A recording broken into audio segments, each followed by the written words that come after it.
እስቲ አስቡት፣ ከመፈጠራችን በፊት ከምድር በፊት መዝሙር የተጀመረ የሰው ልጅ ከመጋረጃ ጀርባ ካለው ከሰማያዊ ዝማሬ እንዴት ተማረ? ዛሬ በቤተ መቅደስ አገልግሎት ውስጥ የምንጠቀማቸው ንዋያተ ማህሌቶች ከመመልከታችን በፊት የመጀመሪያው መዝሙር የተዘመረው በሰባቱ ሰማያት መሆኑን በኢሳይያስ ምዕራፍ 6 ላይ ባለው ታላቅ ራእይ እንጀምራለን። ቅዱሳን መላእክት ያደረሱት ዝማሬ ቅኔ እስከ ዛሬ ድረስ አጥንትን ያለመልማል። ቻናላችንን ሰብስክራይብ ያድርጉና ከኖህ ዘመን በፊት እስከ አዲስ ኪዳን ጊዜ ድረስ ያለውን የመዝሙርን ታሪክ አብረን እንከታተል። ውድ የሰኔ ዘሚካኤል ዩቲዩብ ተከታታዮች እንደምሰነበታችሁ። በዛሬው ዕለት መዝሙር መቼ ተጀመረ የሚለውን እንመለከታለን። ተከታተሉ።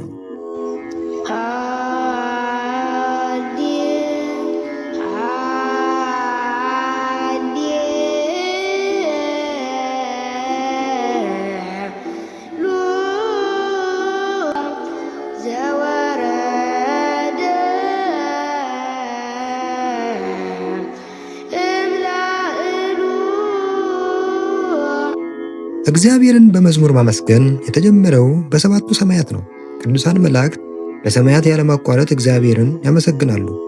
ንጉሥ ዖዝያን በሞተበት ዓመት እግዚአብሔርን በረጅምና ከፍ ባለ ዙፋን ላይ ተቀምጦ አየሁት።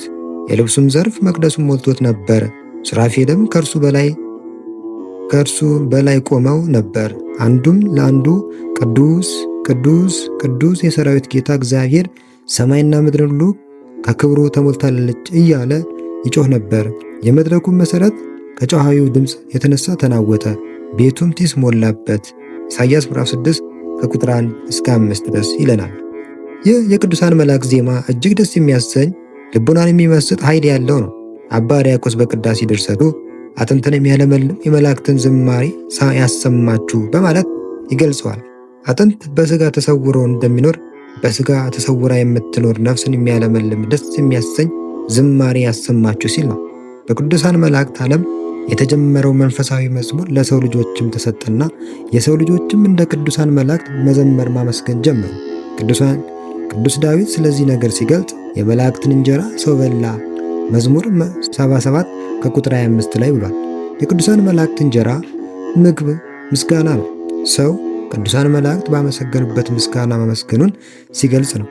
የሰው ልጅ ከቅዱሳን መላእክት በተቀበለው መሰረት መዝሙር በመዘመር ስለማመስገኑ በቅዱሳን መጻሕፍት በተለያየ ቦታ ተገልጿል። በዘጸአት ምዕራፍ 15 ከቁጥር 1 ላይ እንደምናነበው ሊቀ ነቢያት ሙሴ በፈቃደ እግዚአብሔር ሕዝበ እስራኤልን ከግብፅ ባርነት ነፃ ባወጣ ጊዜ ብዙ ተአምራት ተደርገዋል። በተለይ እግዚአብሔር ባሕረ ኤርትራን ከፍሎ በደረቅ ምድር ሲያሻግራቸው ተደስተው የሙሴ እህት ማርያም ከበሮ እየመታች በከበሮ ድምፅ እየታጀቡ በጣም ጣዕም ባለው ዜማ እግዚአብሔርን አመስግነዋል። ይህ መዝሙር በይፋ መጀመሩን የታወቀበት ወቅት ነው። እርግጥ በሊቀ ነቢያት ሙሴ ዘመን በጋድ ይታይ እንጂ ከዚያም በፊት መዝሙር እንደነበረ የሚያመለክቱ ጥቅሶች አሉ። በዘፍጥረት ምዕራፍ 4 ከቁጥር 16 እስከ 22 እንደምናነበው ዮባል የላሜ ልጅ መለከትን ለሚይዙ አባት ነበር። በዚህም ጥቅስ ከኖህ ዘመን በፊት መለከትና በገና የመዝሙር መሳሪያ እንደነበረ ያመለክታል። ይህም ማለት በዚያን ዘመን መዝሙር ነበረ ማለት ነው። ስለዚህ ዜማ ከሰው ልጆች ሕይወት ጋር አብሮ የተገናኘ ነው ለማለት ይቻላል። መዝሙር በብሉይ ኪዳን ምን ይመስል እንደነበረ ስንመለከት በብሉይ ኪዳን ስለነበረው የመዝሙር ሥርዓት ስናነሳ ተጠቃሽ የሚሆነውና ጎልቶ የሚታየው የቅዱስ ዳዊት ዘመን ነው። በዚህ ዘመን ንጉሥ ዳዊት ቤተ መቅደሱን የሚያገለግሉ 288 መዘምራን ነበሩት። እነዚህም በአራት ተከፍለው ያገለግሉ ነበር። ለአራቱ የየራሳቸው አለቃም ነበራቸው። አንደኛው አይሳፍ፣ ሁለተኛው ኤማን፣ ሦስተኛው ቆሬ፣ አራተኛው ኤዶቶም ይባላል። እነዚህ በአራት የተከፈሉ መዘምራን በየራሳቸው አንድ ወገን በበገና፣ ሌላው በመሰንቆ፣ ሌላው በከበሮ፣ የቀረው በቃጭል ያመሰግኑ ነበር። 12 እየሆኑ በ24ቱ ጊዜያት በደብተራ ኦሪት እየተሰበሰቡ በንባብና በዜማ ያለማቋረጥ ይዘምሩ ነበር። ንጉሥ ዳዊትም በአደባባይ በማይውልበት ነገር በማይሰማበት ቀን ከእነርሱ ጋር የተገኘ በመገና ይዘምር ነበር።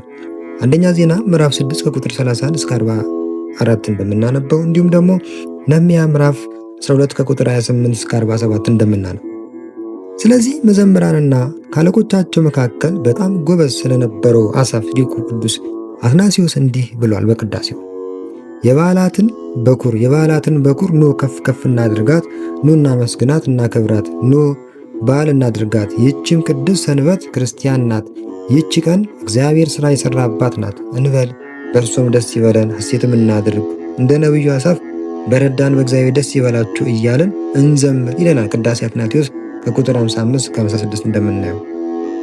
የበዓላት መዝሙር በብሉይ ኪዳን ስንመለከት በዘመነ ብሉይ በእስራኤላውያን መዝሙረ ዳዊት በተለያዩ ክብረ በዓላት ወቅት ይዘመር ዘንድ ተመድቦ ነበር። አንደኛ በበዓለ ፋሲካን ስንመለከት እንደ ምሳሌ መዝሙር 112፣ 117፣ 134 ይዘመር ነበር በበዓለ ፋሲካ። ሁለተኛ በበዓለ ሰንበት ስንመለከት መዝሙር 91 እንዲሁም ደግሞ 99 ይዘመር ነበር። ሶስተኛ በመባቻ ወቅት መዝሙር 80 ከቁጥር 3 እስከ 4 ይዘመር ነበር። ሊቁ ቅዱስ አትናቴዎስ በበዓላት ይዘመር ስለነበረው መዝሙርም ሲገልጽ መባቻ ቀን ነጋሪት ምቱ በነቢዩ በዳዊት መዝሙር በታወቀች በበዓላችን ቀን በእውነት ሃሌሉያ እንበል፣ እግዚአብሔር ሥራውን ይሠራ ዘንድ የጀመረባት በእውነት የታወቀች ናት ብሏል ቅዳሴ አትናቴዎስ ከቁጥር 59 እስከ 65 ድረስ።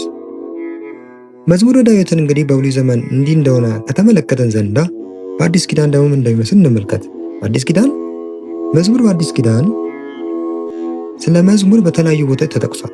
በመንፈቀ ሌሊት ግን ጳውሎስና ሲላስ በእስር ቤት ሳሉ ይዘምሩ ነበረ። መዝሙር በችግራችን የምንጽናናበት፣ እግዚአብሔር ከኛ ጋር እንደማይለይ የምናስብበት በመሆኑ ይህንን አድርገዋል።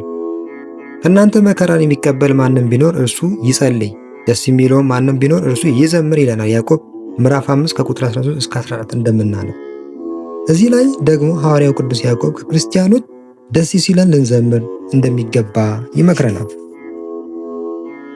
መዝሙርን እንግዲህ በአዲስ ኪዳንና በብሉይ ዘመን ይህንን እንደነበረ ከተመለከተ ዘንዳ በኢትዮጵያስ እንዴት ተጀመረ ስንል ከላይ በመጠኑ ያየነው የመዝሙር ስርዓት ለኢትዮጵያውያን ደርሷል። በብሉይ ኪዳን ታቦተ ጽዮን ወደ ኢትዮጵያ ስትገባ አንደኛ ነገሥት ምዕራፍ 10 ቁጥር 1 ላይ እንደምናነበው አብረው የገቡ ካህናት ምኩራብ ሰርተው እግዚአብሔርን በክህነት በመዝሙር ያገለግሉ ነበር።